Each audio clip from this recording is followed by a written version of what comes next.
kita ketemu lagi di video bahan bahasan untuk literasi digital. Kali ini kita akan membahas mengenai social engineering.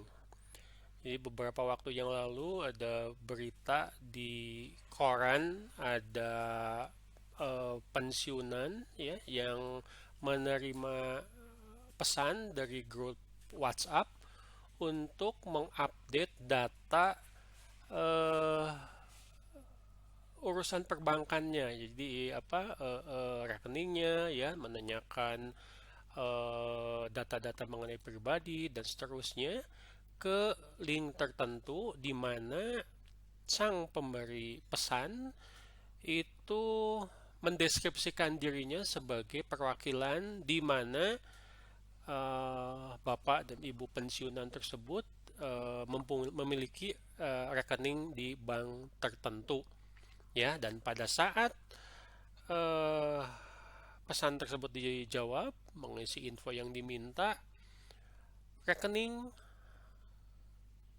kedua orang pensiunan tersebut ya, suami istri, dikuras habis ya. Kalau tidak salah nilainya sampai ratusan juta ya. Nah, ini adalah bentuk yang umum terjadi, apa yang kita kenal sebagai social engineering atau rekayasa sosial, merugikan ya. Apa Pers atau di koran-koran ini pakai istilah yang disingkat ya, istilahnya itu soceng ya. Jadi kita akan memahami apa sih social engineering tersebut, bagaimana eh, kita mengetahui bahwa itu adalah social engineering, dan langkah-langkah apa saja yang bisa mencegah social engineering atau social engineer ya, orang yang berrekayasa sosial, merugikan kita atau orang lain. Baik, kita mulai. Nah, social engineering sebetulnya mirip dengan kalau dalam kehidupan interaksi langsung sosial itu adalah melakukan dalam tanda kutip itu penipuan. Orang menyatakan sebagai bagian dari organisasi tertentu bisa dipercaya lalu mengambil keuntungan. Padahal sebetulnya dia sama sekali bukan bagian dari organisasi tersebut. Tapi dalam konteks keamanan informasi, rekayasa sosial atau social engineering ini adalah manipulasi psikologis untuk melakukan tindakan membocorkan atau mencuri informasi rahasia. Tentu saja informasi rahasia yang bisa merugikan. Saya tadi memberikan contoh informasi yang diberikan oleh kedua pensiunan tersebut adalah salah satunya rekening tabungan di bank. Ya, itu termasuk informasi rahasia yang tidak boleh disebarkan. Tindakan ini berbeda dengan rekayasa sosial dalam ilmu-ilmu sosial yang tidak menyangkut pengungkapan informasi rahasia. Nah, tidak seperti serangan siber tradisional ya, ada apa itu misalkan serangan virus ya dan seterusnya yang mengandalkan kerentanan keamanan untuk mendapatkan akses yang tidak sah ya ke perangkat atau jaringan komputer. Teknik rekayasa sosial ini biasanya menargetkan kerentanan manusia. Kenapa tadi di awal kita sebut sebagai psikologi ya. Misalkan seakan-akan orang tersebut menjadi sahabatnya, seakan-akan orang itu akrab, seakan-akan orang tersebut adalah perwakilan resmi dari bank di mana tadi misalkan kedua suami istri pensiunan tersebut menabung. Nah, ini adalah penjahat dunia maya yang melakukan serangan rekayasa sosial, biasanya beroperasi dengan dua tujuan. Yang pertama adalah membuat kekacauan dan atau mendapatkan sesuatu berharga seperti informasi penting atau uang. Umumnya itu adalah UUD ya kalau istilah kita. Ujung-ujungnya duit. Ya, jadi contohnya adalah tadi rekeningnya hilang atau minta uang dalam jumlah tertentu ya, misalkan untuk sumbangan, tapi ternyata tidak disalurkan kepada yang berhak ya diambil sendiri oleh sang social engineer atau orang yang melakukan rekayasa sosial. Bagaimana mereka melakukannya? Nah, kita mengenal di sini sebagai tingkat manipulasi. Tingkat manipulasi ini adalah tahapan-tahapan di mana seorang social engineer mendekati korbannya. Ya, yang pertama adalah persiapan. Mereka akan mengumpulkan informasi tentang korban termasuk aksesnya seperti di media sosial, email, pesan teks, dan lain-lain. Nih, kenapa media sosial? Ya, ini adalah hal yang paling mudah dan paling terbuka. Jadi salah satu mungkin peringatan adalah jangan sampai segala informasi yang seharusnya tidak diketahui umum itu diumbar di media sosial karena akan dimanfaatkan dalam manipulasi oleh social engineer. Yang kedua, mereka akan melakukan infiltrasi ya, yaitu pendekatan terhadap korban. Biasanya menyamar sebagai sumber terpercaya ya, contohnya tadi mengaku sebagai perwakilan dari bank atau organisasi tertentu ya yang terpercaya dan sudah dikenal oleh masyarakat dan menggunakan informasi yang dikumpulkan tentang korban untuk validasi diri yang menyatakan bahwa korbannya adalah nasabah dari bank tempat dia bekerja misalkan ya, atau mungkin orang tersebut memiliki punya anak misalkan di sekolah tertentu dan dia mengaku sebagai utusan resmi dari sekolah di mana anaknya itu sedang belajar dan seterusnya. Itu tahapan infiltrasi. Dan selanjutnya adalah eksploitasi, di mana mereka akan melakukan persuasi, akan membujuk ya, akan merayu untuk meminta informasi dari korbannya. Contoh, login akun, ya, misalkan akun e-banking atau juga PIN dari ATM misalkan. Lalu minta ada metode pembayaran, misalkan harus transfer uang tertentu, ada informasi kontak dan lain-lain yang dapat mereka gunakan untuk melakukan serangan cyber. Ya, informasi-informasi yang seharusnya tidak diumbar, mereka minta, sadar atau tidak, korbannya itu akan memberikan. Dan setelah mereka mendapatkan keuntungan, ya tadi misalkan sudah mendapatkan uang yang mereka incar, akan melakukan disengagement, yaitu menghentikan komunikasi dengan korban setelah melakukan serangan dan segera menghilang. Mendadak orangnya hilang, dihubungi tidak menjawab dan ternyata teleponnya itu nomornya sudah mati misalkan, sudah hangus dan seterusnya. Pada saat kita konfirmasi ke contohnya tadi ya ke bank tidak tahu menahu karena ternyata orang yang dimaksud itu bukan pegawainya ya, dan tidak ada kebijakan bank misalkan untuk mengetahui sampai dengan PIN ATM, sampai dengan informasi-informasi yang sensitif lainnya. Nah, itu adalah tahapan-tahapan yang biasanya dilaksanakan oleh seorang social engineer. Nah, kita juga harus paham mengenai taktik yang umumnya mereka gunakan, di mana taktiknya adalah mengandalkan psikologi manusia, ketakutan kita, kerentanan kita, ketidaktahuan kita.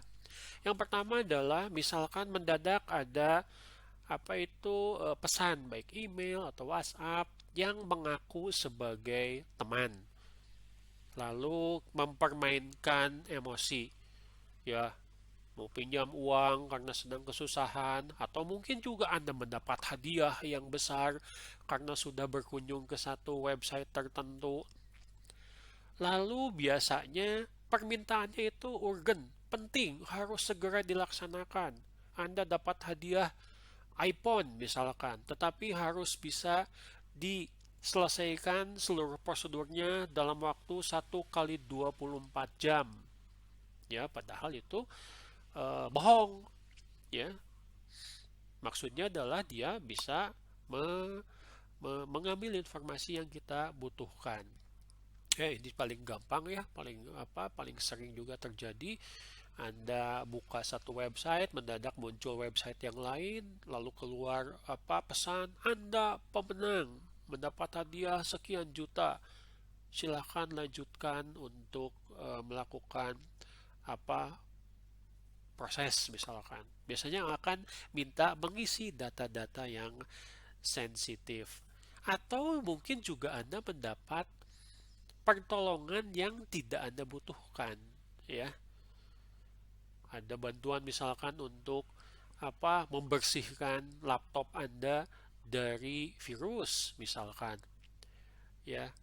Nah, salah satu yang harus Anda pahami adalah biasanya yang mengirim itu identitasnya tidak jelas. Identitasnya tidak lengkap, dan waspada ya, sebelum Anda dapat terjebak dalam taktik dari social engineer, harus paham dulu siapa ini, identitasnya harus jelas dulu. Kalau dia misalkan mengaku pegawai dari bank, coba cek dulu ke banknya. Jika dia mengaku dari satu organisasi, coba Anda cari jalur resmi ke organisasi tersebut. Betul tidak ini bagian dari organisasi, ya. Baik, ini adalah contoh-contoh social engineering yang mungkin pernah kita alami. Yang pertama adalah scareware. Scare itu takut, ya, menakut-nakuti. Jadi software yang biasanya perangkat lunak untuk menakut-nakuti. Ini adalah malware atau program yang berbahaya yang dimaksud untuk menakut-nakuti pengguna. Ya, Anda sedang pakai website, mendadak keluar pop-up atau mendadak masuk email dan menyatakan bahwa PC Anda atau mungkin smartphone Anda itu kena virus. Anda harus segera untuk download program tertentu yang diklaim sebagai antivirus. Padahal sebetulnya mungkin itu adalah program berbahaya yang bisa mencuri informasi-informasi penting, ya. Jangan sampai tertipu. Jika Anda ingin antivirus, biasanya itu operating system juga sudah ada antivirusnya. Telepon, ya, HP pada saat beli dari sistem operasinya biasanya sudah ada antivirus atau anti malware. Yang kedua adalah email hacking dan spamming. Hacking atau ngehack itu adalah membuka email milik pribadi, ya, akun emailnya itu dikirimi spam atau email-email yang mungkin menarik.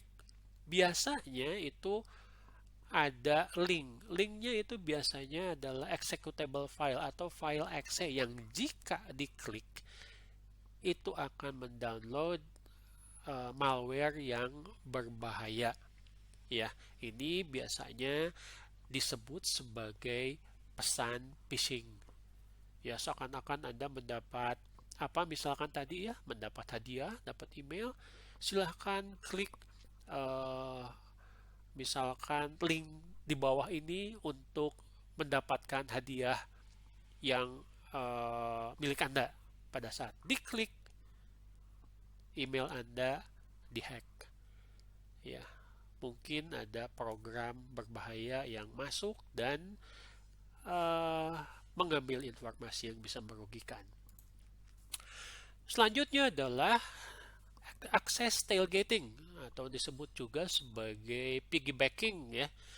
Ketika seseorang mengikuti individu yang berwenang ke area yang tidak dapat mereka akses, ya. Contoh di dunia nyatanya adalah ada orang tidak boleh masuk ke satu ruangan karena mungkin ruangan tersebut itu hanya untuk pegawai saja. Pada saat pintu terbuka, dia membantu, seakan-akan dalam tanda kutip, membantu orang untuk membukakan pintu. Orangnya buka pintu, ya, pakai kunci, dia membantu orang menahan pintu tersebut. Pada saat orang tersebut masuk, dia ikutan masuk, padahal dia tidak boleh ada di ruangan tersebut karena bukan haknya, bukan petugas resmi dan seterusnya. Ini disebut sebagai access tailgating. Ya.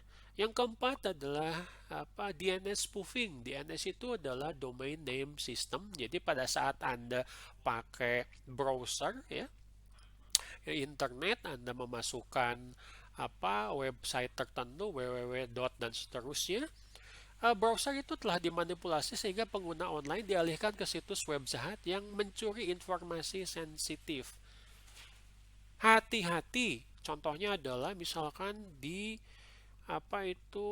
rental komputer. Pastikan bahwa misalkan antivirusnya sudah diupdate. Jangan sampai nanti Anda memasukkan satu website yang memang benar-benar resmi, tapi ternyata ada program tertentu yang membelokkan DNS tersebut ke website yang sepertinya resmi padahal bohong ya, yang minta data-data tertentu. Ya, misalkan pernah kejadian ada sebuah bank, anggap saja misalkan banknya itu bank BBB, websitenya resminya itu adalah www.bbb.com misalkan.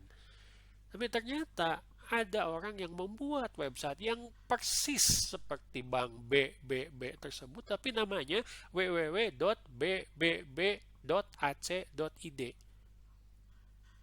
Namanya sama, cuma extensionnya beda. Dirancang websitenya persis sama dengan bank yang resmi. Nah, informasi yang kita masukkan di sana itu mereka ambil ya untuk dipergunakan merugikan kita, atau misalkan kalau kasusnya di sini bank tentu saja merugikan nasabah. Yang kelima adalah physical breach. Physical ya namanya berarti melakukan pembobolan secara fisik. Ya, jadi orang datang mencuri laptop ya, maling HP misalkan, atau misalkan masuk ke kantor tertentu lalu menggunakan login dari pegawai tersebut untuk mencuri data yang rahasia. Tapi ini orangnya, si social engineer-nya itu harus hadir di secara fisik melakukan peretasan. Dan yang keenam adalah pretexting, penggunaan dalih yang menarik atau cara untuk menarik perhatian seseorang ya. Pretexting tadi contohnya sudah kita berikan, misalkan memberi hadiah. Ini paling banyak ya, baik lewat email, lewat SMS, lewat WhatsApp ya, dan media sosial lainnya. Selanjutnya adalah watering hole attacks, serangan atau sapuan yang menginfeksi satu halaman web dengan malware. Kita masuk ke sebuah web, ternyata webnya itu sudah diserang, sudah dihack. Jadi pada saat kita masuk ke web tersebut, data yang kita masukkan akan dicuri. Hati-hati masuk ke website yang tidak dikenal. Biasanya browser update terbaru itu akan memberikan peringatan bahwa website tersebut mengandung resiko pencurian informasi atau mungkin malware ya, program yang berbahaya. Yang selanjutnya adalah apa yang disebut sebagai quid pro quo. Jadi saya membantu Anda, Anda membantu saya. Nah, biasanya ada orang minta bantuan misalkan untuk bisa masuk login ke satu sistem tertentu ya, karena passwordnya lupa dan seterusnya. Lalu menjanjikan akan memberikan imbalan pada saat si misalkan loginnya diberikan, orangnya menghilang. Bantuan atau imbalan yang dijanjikan itu tidak ada, tidak sesuai dengan kesepakatan. Itu istilahnya adalah quid pro quo. Baik, nah setelah kita mengetahui taktik, ya cara-cara, tahapan, ya yang dilakukan dalam social engineer, bagaimana caranya supaya kita bisa terhindar dari akses yang tidak berhak, pencurian informasi yang sensitif yang bisa merugikan. Ada 15 tips anti social engineering yang akan kita bahas. Yang pertama adalah jangan klik tautan yang tidak Anda minta. Ada email, minta klik tautan tertentu, ada SMS, ada WhatsApp, ya, mengajak Anda untuk klik tautan tertentu supaya dapat hadiah. Jangan berbagi informasi pribadi secara online, secara berlebihan.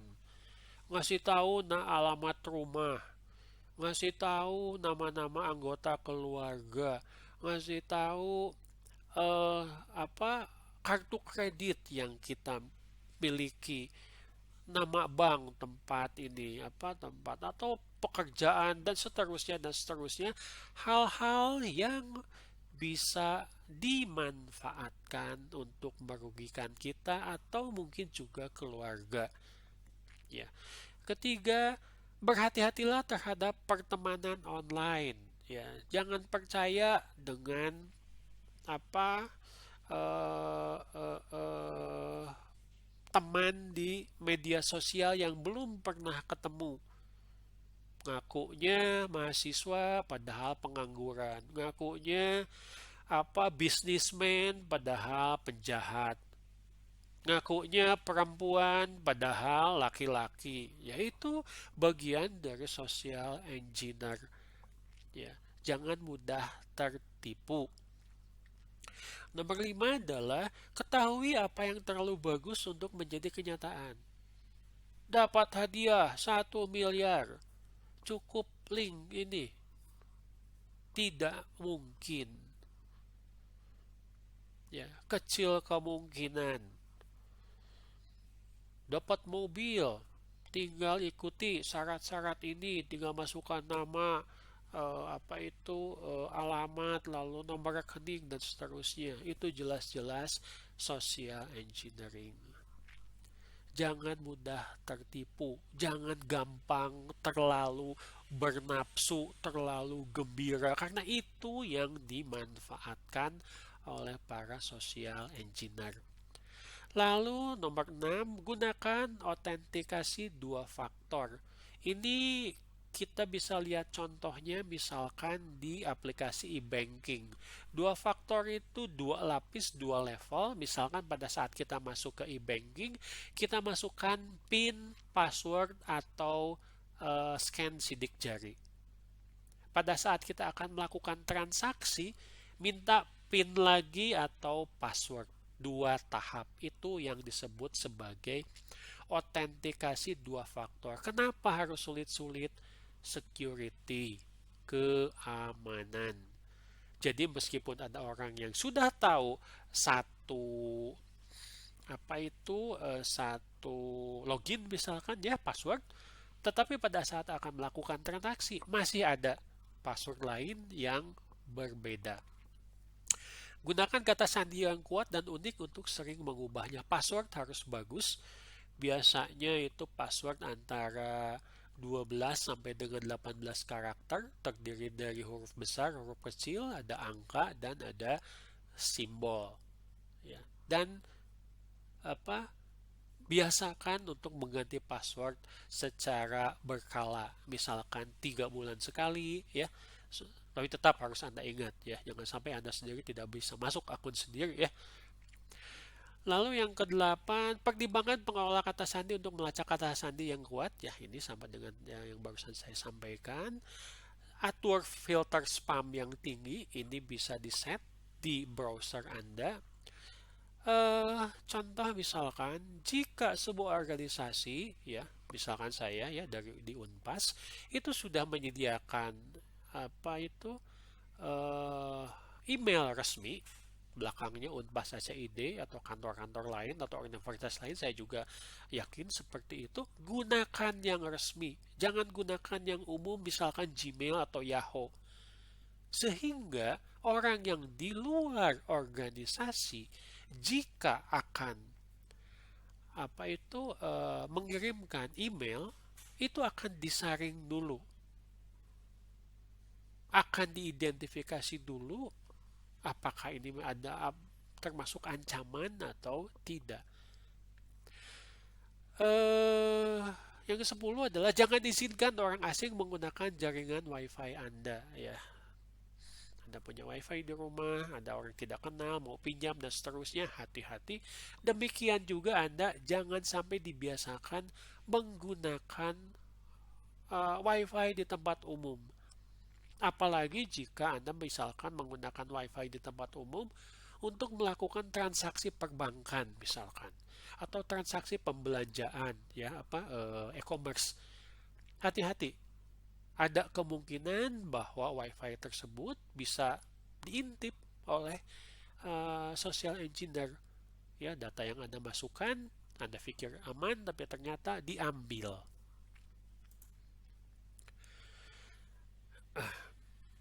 Gunakan jaringan pribadi virtual VPN. Ya, ini kalau Anda sudah punya internet di rumah berarti aman-aman saja, ya. Jangan gunakan yang umum. Pantau aktivitas akun, email, medsos, e-banking dengan cermat, ya. Misalkan Anda sudah melakukan transaksi pakai kartu debit atau kartu kredit, coba pastikan apakah itu resmi, sudah tercatat, lihat di e-bankingnya. Biasanya sekarang perbankan juga sudah bagus, ya. Misalkan Anda melakukan transaksi menggunakan kartu kredit, itu langsung diberitahu. Jadi kalau kartu kredit Anda hilang, lalu terjadi transaksi yang mencurigakan, bisa langsung diblok. Kenapa? Karena informasi tersebut langsung disampaikan melalui WhatsApp, melalui email, ya.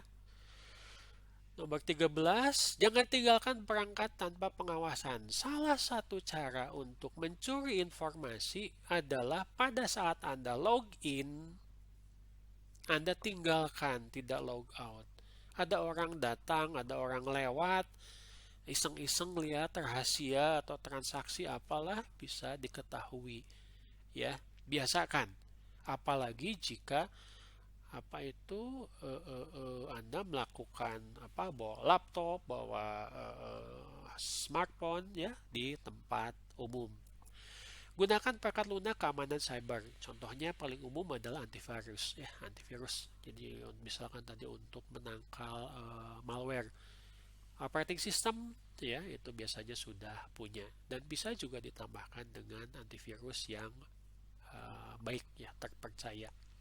Dan yang terakhir adalah biasakan untuk selalu update aplikasi-aplikasi baik di PC, baik di laptop, baik di smartphone Anda, supaya jika aplikasi-aplikasi tersebut ada celah keamanan, ya, belum bagus aspek security-nya oleh developernya, itu bisa diperbaiki terus supaya menghindari kebocoran informasi atau data.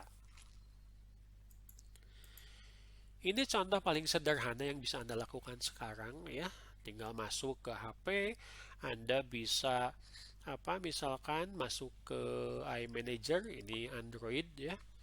Anda bisa space clean up, maksudnya apa? Supaya setelah Anda browser, file-file yang tidak diperlukan, ya, yang tambah lama tambah besar, bisa sampai 500 mega, 1 giga, dan akan membebani smartphone, ini bisa dihapus.